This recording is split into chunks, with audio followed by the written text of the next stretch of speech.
para continuar con este simposio. La próxima ponencia la tiene el pastor Roberto Badenas. Roberto siempre tiene mucho sentido del humor cuando explica las cosas, es una de sus cualidades, y cada vez que hay que presentarlo es difícil. Él dice algunas veces, yo es que soy impresentable, ¿no? Pues todo el mundo conoce a Roberto Badenas mejor que a mí o mejor que... Entonces, presentar a Roberto es difícil. Solamente podemos decir que es un placer tenerlo, que trabaja en la facultad dando clases en el máster, también en el grado, algunos intensivos que da, y que es una persona que también saca obra próximamente, que tendremos la continuación del libro de encuentros, magnífico. Ha sido un placer leerlo ya. Y sin más, yo os dejo con Roberto, con su presentación, porque creo que no nos vamos a poder perder ni un solo segundo de esta presentación. Gracias, Roberto.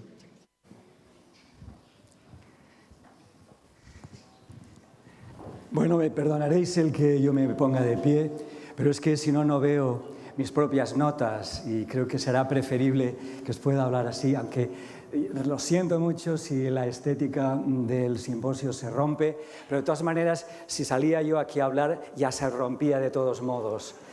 Bien, mi tema, a ver, lo hacemos así, es Martín Lutero y la verdad presente de la justificación por la fe. En una época como la nuestra, en la que de lo que más se habla es de posverdad, ¿qué queremos decir al hablar de verdad presente, refiriéndonos a la reforma iniciada por Lutero? Esta expresión de verdad presente es lo que llamamos un apax legómeno los técnicos, es decir, es una expresión que aparece en la Biblia solamente una vez, en 2 de Pedro 1:12. La usamos tanto que nos parecería que sería una gran expresión bíblica, pero es una expresión rarísima, puesto que solo aparece una vez, pero aparece en un momento muy importante. Para entender lo que el pasaje dice exactamente, no descuidaré el recordaros siempre estas cosas, aunque ya las sepáis, y estéis afianzados en la verdad presente. Esta expresión la tenemos que comprender porque el adjetivo presente le puede dar dos matices ligeramente distintos. Uno, un sentido espacial, una verdad presente. Si alguien aquí hoy está presente, significa que es una verdad manifiesta, que no está escondida, que no es ausente. Presente es que está aquí. Pero también tiene otro sentido, tanto en castellano como en griego, y es un sentido temporal. Una verdad es presente cuando no es ni pasada ni futura, sino que es relevante en el momento mismo en el que se proclama. Al aplicar la noción de verdad presente a la reforma de Lutero, estamos poniendo de relieve esos dos sentidos. Es decir, el sentido temporal era el momento en que había que hablar de algo, pero el hacer la verdad presente necesita una valentía muy grande, porque esta verdad que estaba oculta, yo la saco a la luz. Luego, cuando hablamos de verdad presente y lo aplicamos a la reforma de Lutero, estamos tomando los dos sentidos. Una verdad que la hago presente en un mundo en que la había olvidado y una verdad que en este momento preciso tiene relevancia. Fue en un contexto muy dramático en el que Lutero emprendió la tarea de estudiar por sí mismo el tema de la salvación en las Escrituras. Aquí tengo una copia, una reproducción de las indulgencias que se estaban vendiendo, y esta, si os veis bien la firma, es de quien las vendía en Alemania en los tiempos de Lutero, ¿verdad? Tetzel. Es un momento muy dramático porque tenía que dejar ideas preconcebidas y errores que se habían ido acumulando a lo largo de los siglos, en el que se predicaba que poniendo un dinero para construir el tremendo edificio de San Pedro en el Vaticano, para construir, si pones este dinero, pues podías sacar del purgatorio a tus familiares o a ti mismo te podías reducir el número de años. Martín Lutero Era un hombre muy religioso, muy vehemente, como ayer nos explicó magníficamente el pastor Puyol, que estaba muy deseoso de tener la paz de la salvación. Y no era fácil de conseguirla en una sociedad o una cultura como la suya, en la que la salvación finalmente se obtenía por obras. ¿Qué tendré que hacer para ser salvo? Es una pregunta que los seres humanos nos hacemos siempre. Y recordáis, las indulgencias eran... Aquí tenemos las indulgencias, aquí tengo algunas fotocopias. Las indulgencias existían ya antes y siguen existiendo hoy. Hoy podéis compraros indulgencias si queréis y algunas son bastante baratas. Es decir, esto es una costumbre, ¿verdad?, en la Iglesia en que pues, son remisiones. La definición oficial católica son remisiones de las penas temporales del pecado, que las pueden conceder los papas, los obispos, cardenales, a quienes, por ejemplo, hagan ciertas limosnas, como era el caso en aquel momento, recen ciertas oraciones, visiten determinados santuarios, hagan la peregrinación en determinados años santos, cumplan rituales específicos. La protesta de Lutero es una protesta contra algo que yo entiendo, cuando uno aplica a la espiritualidad la razón, o sea, la inteligencia, pues tiene que llegar a conclusiones de ese tipo. ¿Sabéis? La vida religiosa de la mayoría de seres humanos en el mundo tiene muchos comportamientos que son muy religiosos, pero son insensatos, o sea, no son razonables. A mí me encanta una expresión muy repetida de Elena White, que lo que Dios quiere es una fe inteligente. Es decir, si Dios nos ha dado un cerebro y también una conciencia, tendrían que poder ponerse en armonía. Entonces, el propio Lutero nos cuenta que en su viaje, cuando lo mandaron a Roma para ver si lo convertían y lo hacían menos rebelde, pues subiendo a la escala alta, esto es una foto reciente, en la que no lo miren muy bien porque a lo mejor pueden ver algo que no deben, pero en fin, esto es así. La escala santa, subiendo de rodillas esta escala, Lutero se da cuenta que este es un comportamiento religiosamente insensato. ¿Cómo el subir yo de rodillas? ¿Qué Dios es el que para poder salvar a mi abuelo, tengo que subir de rodillas esta escalera? ¿Pero qué Dios es ese? Entonces él descubre, bueno, se le hace la luz, no precisamente solo en este momento, este es el momento culminante del que se habla mucho, pero que yo lo comprendo como paradigma, está muy claro. ¿Cómo Dios si me salva es porque Él es bueno, por nada más? Dios me salva es porque su infinita misericordia tiene compasión de mí, pero no hay ninguna otra cosa. Yo no puedo hacer nada para alcanzar la eternidad. ¿Cómo puedo alcanzar la eternidad? O puedo hacerlo por mi abuelo, subiendo de rodillas unos cuantos escalones. ¿Comprendéis? Ahí surge la protesta de Pablo, y esa verdad de el justo vivirá porque Dios es bueno, o sea, porque se agarra, se aferra a la gracia divina, este justo que vivirá por fe, se convierte en la verdad presente en aquel momento. Se le hace presente, pero físicamente. Y el tiempo y el espacio se juntan aquí para decirle, esto no puede ser, esto no está bien. No puedo comprar el cielo con dinero. Entonces los más ricos son los que estarán en el cielo. Otra injusticia más. Los que más puedan comprar. Entonces esta aplicación, esta unificación entre la inteligencia que Dios nos ha dado y la fe que Él también suscita en nuestro corazón, hace que Lutero pues cambie de paradigma y decida luchar por pregonar lo que él encuentra que la palabra de Dios está enseñando. En realidad, Lutero no usa la expresión verdad presente para hablar de una verdad que es importante para su tiempo. Para él esta verdad presente es la justificación por la fe, pero él utiliza otras expresiones para decirlo. Él dirá que es la cumbre y suma de la doctrina cristiana. Utilizará otras expresiones, pero que tienen lo mismo, o sea, tienen el mismo sentido. Los reformadores van a llamar a la justificación por la fe la bisagra. Esto lo usa Calvino, lo usan otros reformadores. Esta doctrina es la bisagra, como la bisagra mantiene la puerta, Esta es la bisagra que cierra o abre la puerta de la verdadera iglesia, la verdadera fe. Lutero y la verdad presente, aunque no utilizase esta expresión, van a irrumpir en una sociedad corrupta, con un despotismo clerical muy alto, y con también un deseo, como ayer se nos explicó muy bien con Nelson, con un deseo ya de reforma que existía no solamente en Erasmo, sino en toda la sociedad. Todas las personas honestas y honradas pues deseaban un cambio.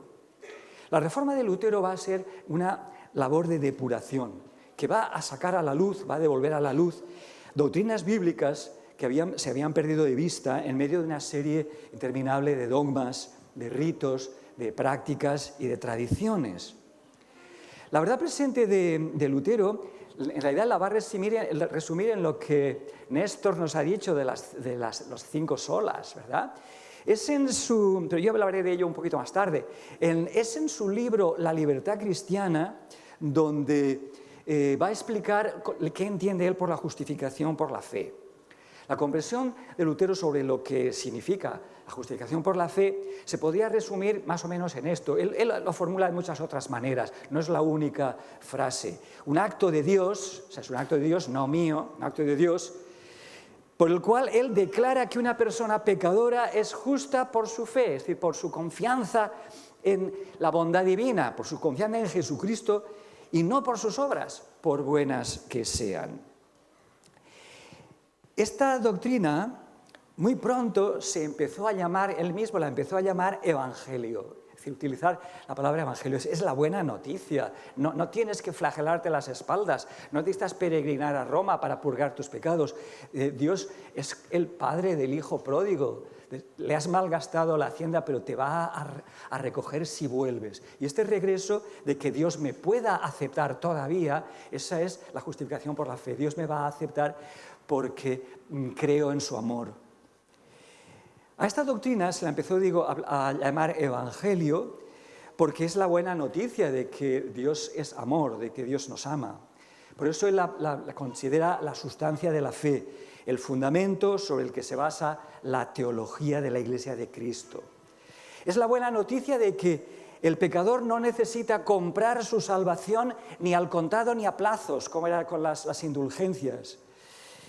Y esta doctrina, siguiendo a Lutero, todos los que nos consideramos herederos de la Reforma entendemos que esta salvación por gracia, mediante la fe en Cristo, es el punto central de nuestra fe cristiana. Y por eso yo puedo extrapolar y aplicarle a esta doctrina la expresión verdad presente.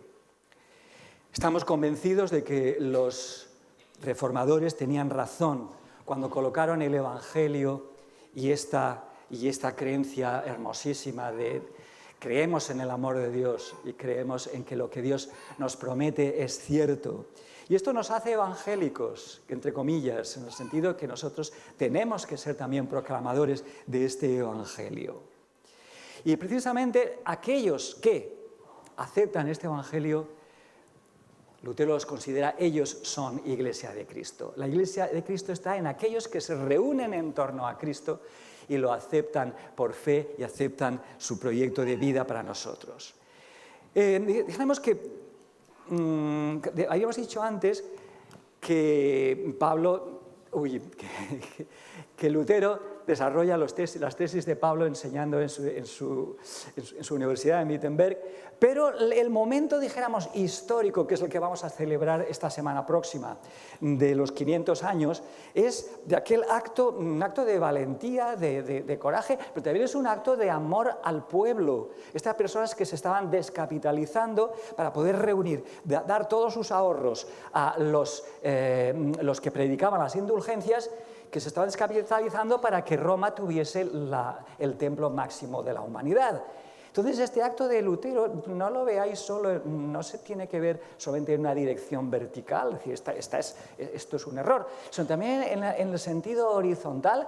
No puedo consentir que mis compatriotas, los pobres desgraciados, sean explotados de esta manera. Y porque el Evangelio siempre es vertical y horizontal. Amarás a Dios de todo tu corazón, con toda tu mente también, que es lo que Lutero descubre, que él estaba adorando a Dios de todo corazón, pero no con la cabeza, con toda tu mente, y al prójimo como a ti mismo. Y en la experiencia de Lutero es muy extraordinario la bondad que él tenía, la cantidad de gente que él invitaba a comer, cómo trataba a los estudiantes. Es impresionante también todo lo que tenemos sobre el trato cariñoso que tenía a su esposa, que la tenía muy bien considerada. Había en las conversaciones de mesa, que es un libro muy poco conocido, pero es muy interesante, que cuentan las cosas, a veces dice que cuando él con sus alumnos y con sus colegas se enzarzaba en la conversación, a veces Catarina de Bora, que estaba sentada haciendo como si hiciera punto al lado de la ventana, soltaba una palabra y en realidad les resolvía el problema. Los piropos de Lutero a Catarina de Bora merecen que los leáis porque son muy bonitos. Pues bien, las 95 tesis de Lutero fue ese acto de valentía, por una parte de valentía, de valor ante Dios, pero también de valor ante los hombres, porque ahí es cuando él clavó sobre la puerta su sentencia de muerte. Y si Lutero no fue asesinado, pues sabemos que es por providencia divina, pero no porque no lo intentaran muchas veces. Bien, este momento, ¿verdad?, me parece un momento crucial, y por eso entiendo muy bien que el mundo, no solamente cristiano, sino el mundo de la cultura, considere que este acto de valor es un acto que tiene repercusiones para la historia de la humanidad, en la que alguien se atreve a decir: esto que estáis haciendo creer a la gente es mentira. Es decir, alguien tiene que decir la verdad. Es decir, alguien tiene que ponerse de parte de la verdad, como dice Elena White, aunque se desplomen los cielos. Y en su caso, pues se desplomaron sobre todo los cielos terrestres. Bien, la verdad presente de Lutero, y aquí vuelvo con las 5 solas, yo voy a hablar un poquito de ellas, Néstor, tú has hablado de la primera, yo te dejaré la sola escritura para ti, pero yo las he puesto aquí en otro orden que me parece a mí, que me parece más lógico, en la lógica de mi pequeña cabecita de chorlito, ¿verdad? Solus Christus, solo Cristo salva, nadie más. Sola gratia, somos salvos por gracia, no por méritos. Ahora lo vamos a explicar después. Sola fide, somos aceptados solo por la fe, no por las obras.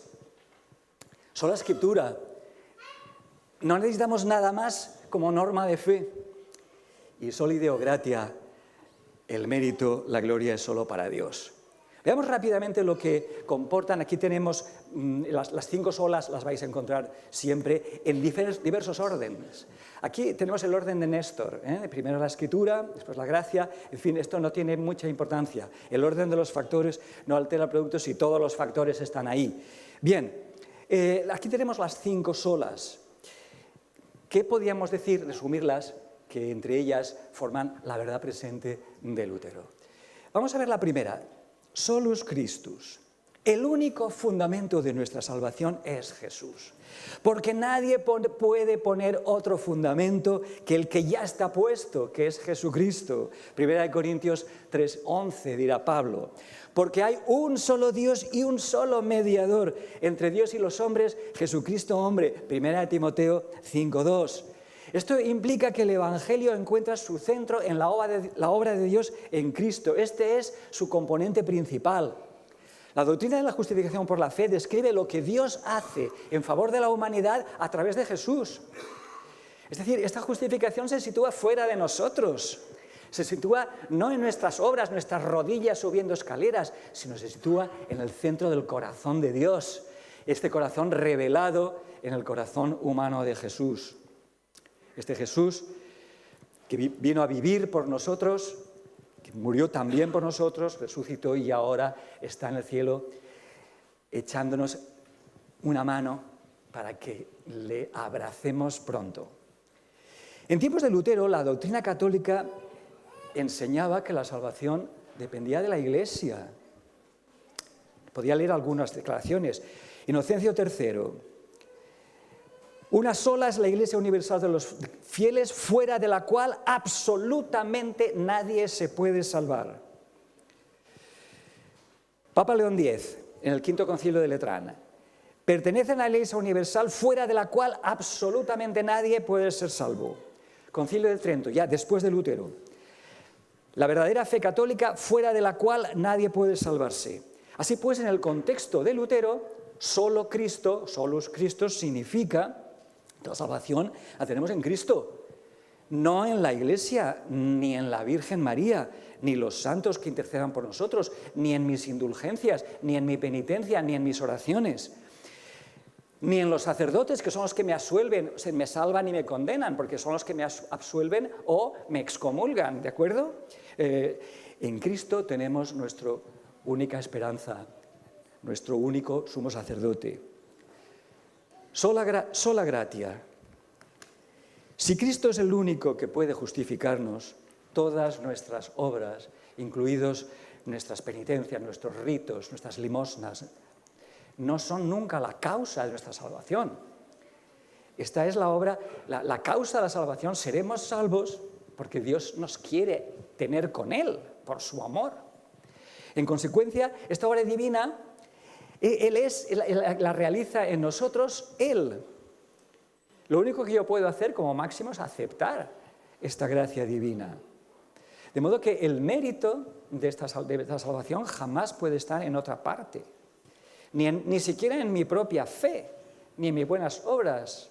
Es como si viene un equipo de salvamento que yo estoy nadando y la salvación se la atribuyo a mí, a mí agarrarme. Bueno, la salvación viene a esta gente que se está exponiendo la vida para venir a salvarme. Eso es la causa. Sola gratia significa que para nuestra salvación no necesitamos la ayuda de los méritos de nadie, ni de misas, ni de sacrificios, ni de penitencias, ni de años de sufrimiento en el purgatorio.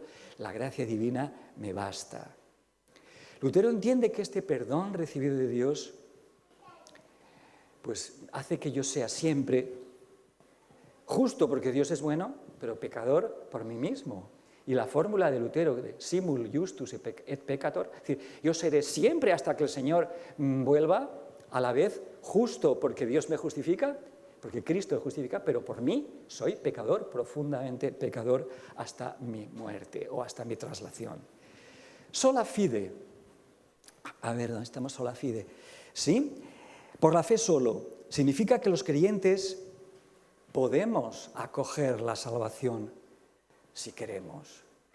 Pero podemos acogerla solamente si confiamos en Dios, en Él. Lo que implica que no podemos hablar de la fe como la causa de la salvación, sino como el medio por el que aceptamos la redención y el proyecto de Dios para nosotros. Romanos 1, 16 y 17. Porque el Evangelio, la justicia de Dios, o sea, el acto de querer hacernos salvos, se revela por fe y para fe, mas el justo vivirá por la fe. La fe sola. Ahora, aparte de la ley, dirá en Romanos 3, 21 al 24, aparte de la ley, se ha manifestado la justificación de Dios, testificada por la ley y los profetas, por medio de la fe en Jesucristo, para todos los que creen en Él. Porque no hay diferencia, por cuanto todos pecaron y todos están destituidos de la gloria de Dios. Siendo justificados, estoy leyendo literalmente todo el texto, gratuitamente por su gracia. A Pablo no le importa repetirse, utilizar pleonasmos, es decir, gratuitamente por su gracia mediante la redención de Cristo Jesús. Este es, pues, el centro del mensaje de Pablo, lo que llamamos su verdad presente. Y este mensaje él lo encuentra en la Escritura. No en las bulas de los papas, no en las hojas de indulgencias que se vendían. El camino de la salvación está muy bien descrito en la palabra de Dios y solo en ella. No en lo que me digan los concilios ni lo que me ponga en una hoja que acaban de firmar para mí. Lutero entiende que la única fuente de revelación y de norma de vida son las Sagradas Escrituras. En ellas basamos nuestra fe y con ellas tenemos suficiente para encontrar el camino que Dios nos ha propuesto. Y por un tanto, naturalmente, la gloria va a ser toda para Dios. Soli Deo Gloria. Esto significa que en el proceso de nuestra salvación, toda la gloria, todo el mérito es para Él. No hay que repartirlo entre María, los ángeles, los santos, las misas que ellos dan, las indulgencias, etc. Esto es la gloria de cualquier cosa buena que nos ocurra, la debemos totalmente a Dios.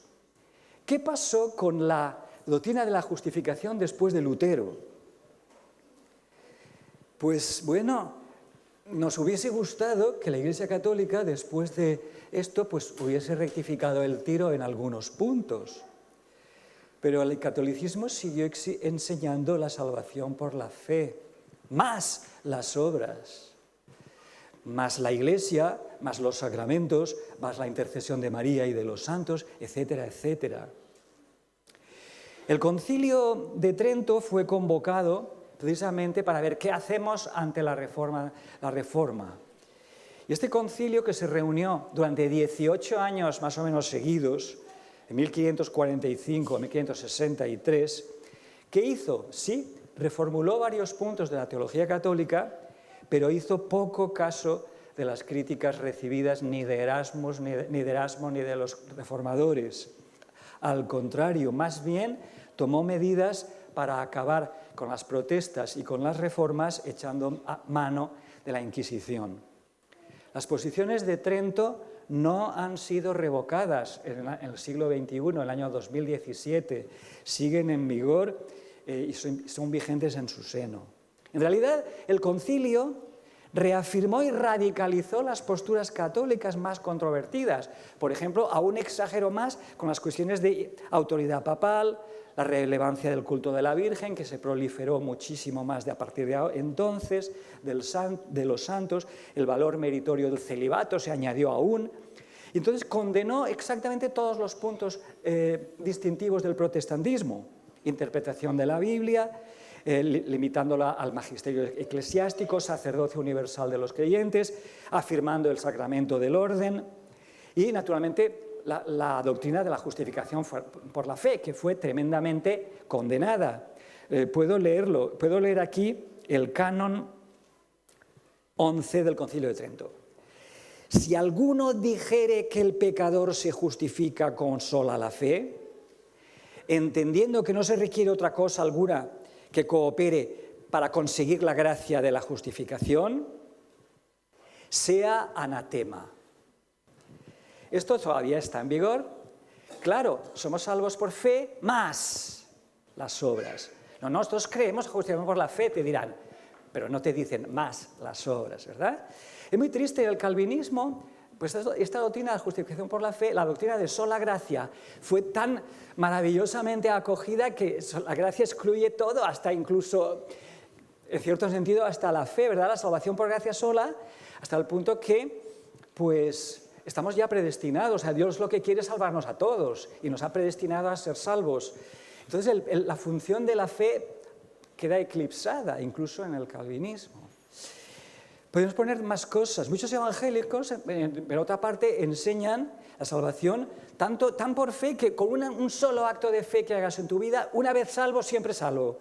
Es lo que se suele llamar la gracia barata. Es decir, un acto de fe que tuviste en un momento de tu vida ya te basta, porque la gracia suple todo lo demás. Con lo que, pues bueno, esto podríamos llamar la gracia barata, cuando la fe, definida por Pablo, es algo que se tiene que ver en la vida, es una fe que obra por amor, no un acto puntual, sino un acto constante. Si yo me suelto del salvavidas que me han echado y por el que me puedo salvar, pues no me voy a salvar si me suelto del salvavidas.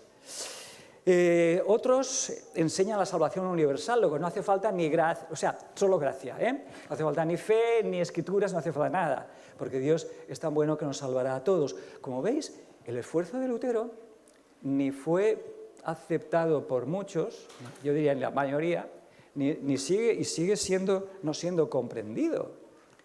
Entonces yo me pregunto, ¿y nosotros? ¿Y en la tradición adventista? En la tradición adventista la Iglesia acepta, me gusta mucho este texto, ¿verdad? Esta fe que acepta la salvación nos llega por medio del poder divino de la palabra y es un don de la gracia de Dios. Como veis, aquí están redactados todas las 5, o por lo menos las 4. Mediante Cristo somos justificados, adoptados como hijos e hijas de Dios y liberados del dominio del pecado. La Iglesia, al principio, en sus primeros años, estaba formada prácticamente toda por evangélicos, por protestantes, que todos aceptaban como base de su fundamento de fe la justificación por la fe, claro que sí. Pero la Iglesia tenía una verdad presente en aquel momento, que era que el tiempo del fin se acerca, las profecías sobre el tiempo del fin, la venida de Jesús, el descubrimiento de doctrinas olvidadas, como el sábado, el estado de los muertos, etc.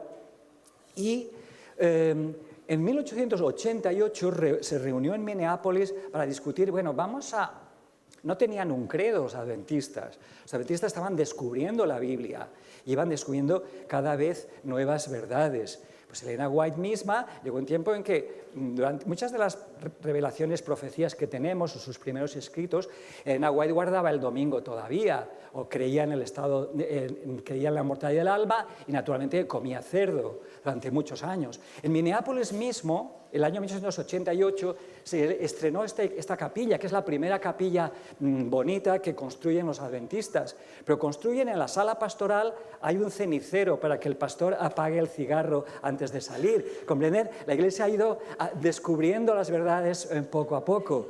Entonces, en esta misma reunión, pues salió el tema de cuál es el fundamento de nuestra fe.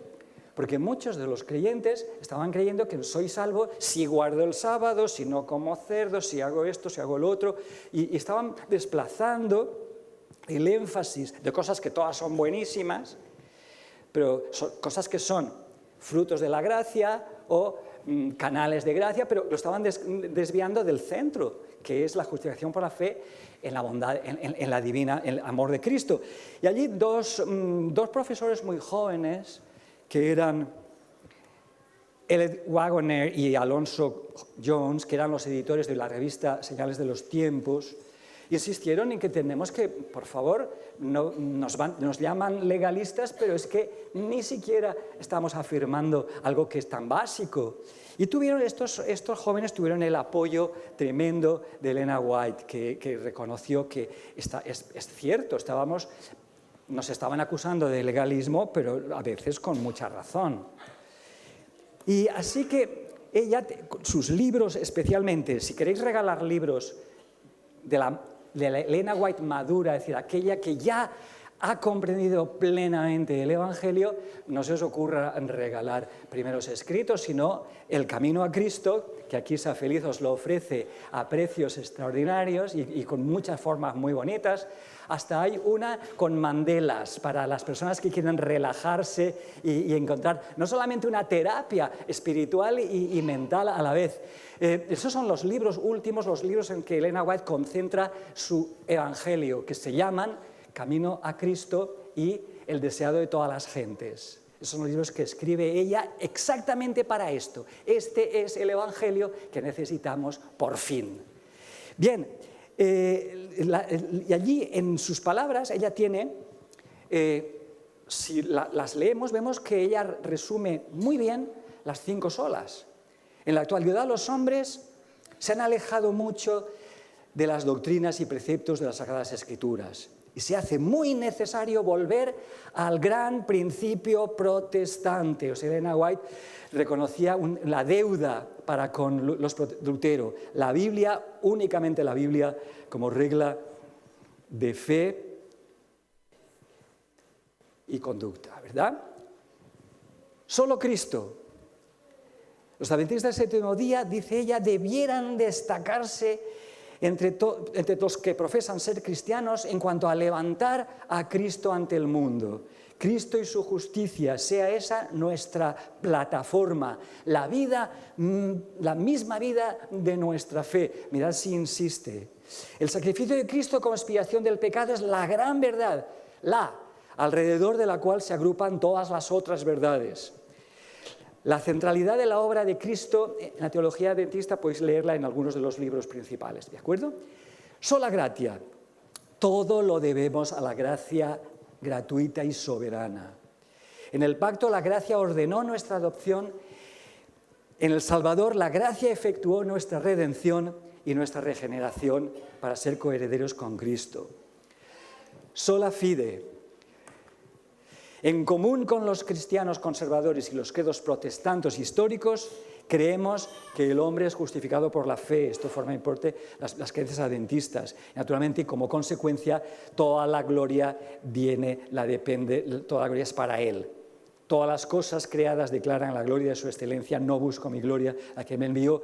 Estas palabras presentan el gran principio que es la ley de vida para el universo, que todo tiene que concurrir a la gloria de Dios. Bien, yo termino ya con una advertencia que la da también Elena White, que fue una reformadora, pues si no como Lutero, en esa línea. Todos aquellos de quienes Dios se vale para exponer verdades aplicables especialmente a su época, es decir, todos los que predican alguna verdad presente, han de tropezar con formidable oposición. En tiempo de Lutero se había de proclamar una verdad de especial importancia, y así hay ahora otra verdad oportuna para la Iglesia en nuestros días. Y los que hoy esparcen el conocimiento de la verdad no han de esperar mayor aceptación que la que tuvieron los primeros reformadores. O sea que es normal que las masas no acudan a esas iglesias. Tristemente es así, pero en fin, es algo constitutivo de la naturaleza humana. Tengo una advertencia, pero también un desafío. Vamos a terminar con una palabra, no en rojo, vamos a terminar en azul. Como buenos adventistas, continuadores de la Reforma protestante y seguidores del principio de que la Iglesia necesita ser reformada constantemente, ¿estáis de acuerdo? ¿Estamos dispuestos a aceptar el desafío que comporta hoy defender y proclamar en un mundo tan polarizado, tan secularizado y plural el nuestro, proclamar la verdad presente del Evangelio y de sus 5 solas? Gracias por vuestra atención, que Dios os bendiga.